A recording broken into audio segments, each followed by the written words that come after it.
അസ്സലാമലൈക്കും, welcome back to my channel. ഇന്നത്തെ video ഒരു പുഡിംഗ് റെസിപ്പിയാണ്. അപ്പോൾ ഞാൻ കുറേ ആയി ഇപ്പം റെസിപ്പി വീഡിയോസൊന്നും ചെയ്യാത്ത. ഞാനിപ്പോൾ വ്ളോഗ്സാണ് ഇപ്പം കൂടുതലായിട്ട് ഇട്ടിട്ടുണ്ടായേ. അപ്പം ഈ അടിപൊളി പുഡിംഗ് എങ്ങനെ ഉണ്ടാക്കാൻ നോക്കാം. അതിന് മുമ്പായിട്ട് എൻ്റെ ചാനൽ ആദ്യമായിട്ട് കാണുന്നവരാണെങ്കിൽ എന്തായാലും സബ്സ്ക്രൈബ് ചെയ്യുക, ലൈക്ക് ചെയ്യുക, കമൻറ്റ് ചെയ്യുക, ഷെയർ ചെയ്യുക.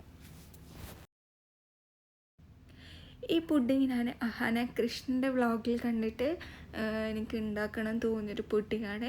അപ്പോൾ ഞാൻ വിചാരിച്ചു എന്തായാലും ഉണ്ടാക്കാമെന്ന് വിചാരിച്ചു. അപ്പോൾ ഞാൻ ഈ പുഡിങ് ഈ ഒരു ചെറിയ ട്രേയിലാണ് സെറ്റ് ചെയ്യുന്നത്.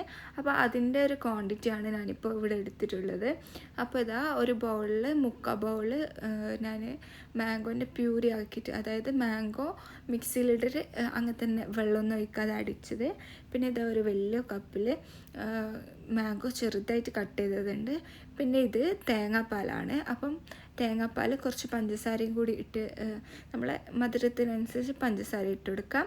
പിന്നെ ഇതാ ബ്രെഡ് സ്ലൈസസ് ആണ്. അപ്പം നമുക്ക് ഒരു ട്രേയിൽ എത്ര ബ്രെഡ് വേണോ അതിനനുസരിച്ച് ബ്രെഡ് എടുക്കാം.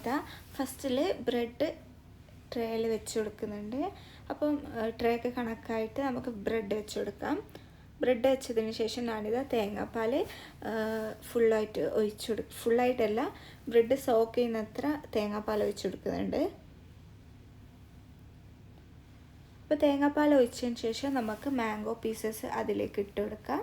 മുഴുവനായിട്ട് മാംഗോ പീസസ് ഇട്ട് കൊടുക്കാം. എന്നിട്ട് ഇതാ ഞാൻ ഒന്നുകൂടെ ബ്രെഡ് വെക്കുന്നുണ്ട്. എന്നിട്ട് ഈ ബ്രെഡിൻ്റെ മേലെ ഒന്നുകൂടെ തേങ്ങാപ്പാൽ ഒഴിച്ചു കൊടുക്കാം. ഈ സെയിം പ്രോസസ്സ് തന്നെ നമ്മൾ റിപ്പീറ്റ് ചെയ്തുകൊണ്ടിരിക്കുക. അപ്പോൾ ഇതാ തേങ്ങാപ്പാൽ ഒഴിച്ചതിന് ശേഷം പിന്നെയും അതിൻ്റെ മേലയിൽ മാംഗോ പീസസ് അതിൻ്റെ മേലയിൽ ഇട്ട് കൊടുക്കുന്നുണ്ട്. എന്നിട്ട് നമുക്ക് ഇനിയും ബ്രെഡ് ബാക്കിയുണ്ടെങ്കിൽ ബ്രെഡ് വെച്ച് കൊടുക്കുക, തേങ്ങാപ്പാൽ ഒഴിക്കുക. അങ്ങനെ തന്നെ നമുക്ക് റിപ്പീറ്റ് ചെയ്യാം. അപ്പോൾ ഇതാ ബാക്കിയുള്ള ബ്രെഡും കൂടി അതിൻ്റെ മേലെ ഇട്ട് കൊടുത്ത് ബാക്കിയുള്ള മുഴുവൻ തേങ്ങാപ്പാലും അതിലേക്ക് ഞാൻ ഒഴിച്ച് കൊടുക്കുന്നുണ്ട്. എന്നിട്ട് ഇതിൻ്റെ മേലയിൽ നമ്മൾ നേരത്തെ മാറ്റി വെച്ച പ്യൂരി ഇല്ലേ, മാംഗോൻ്റെ പൾപ്പ്, അത് മുഴുവനായിട്ട് ഞാൻ സ്പ്രെഡ് ചെയ്ത് കൊടുക്കുന്നുണ്ട്. അപ്പോൾ ഇത് 1 മണിക്കൂർ ഫ്രീസറിൽ വെച്ചാൽ മതിയാവും.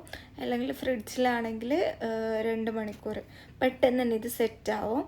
പിന്നെ അങ്ങനെ ഞാനിതാ 1 മണിക്കൂർ ഫ്രീസറിൽ വെച്ചിട്ട് എടുത്തിട്ടുണ്ട്. അതിൻ്റെ മേലിൽ ഞാനിതാ കുറച്ച് മാംഗോസ്, വെറുതെ ഒരു രസത്തിന് മാംഗോസും കൂടി ഇട്ടിട്ടുണ്ട്. ഇനി നമുക്കിത് കട്ട് ചെയ്ത് നോക്കാം. നല്ല അടിപൊളി ടേസ്റ്റുള്ള ഒരു ഡിഫറെൻറ്റ് ടേസ്റ്റുള്ളൊരു പുഡിങ്ങാണ്. എന്തായാലും ട്രൈ ചെയ്ത് നോക്കുക.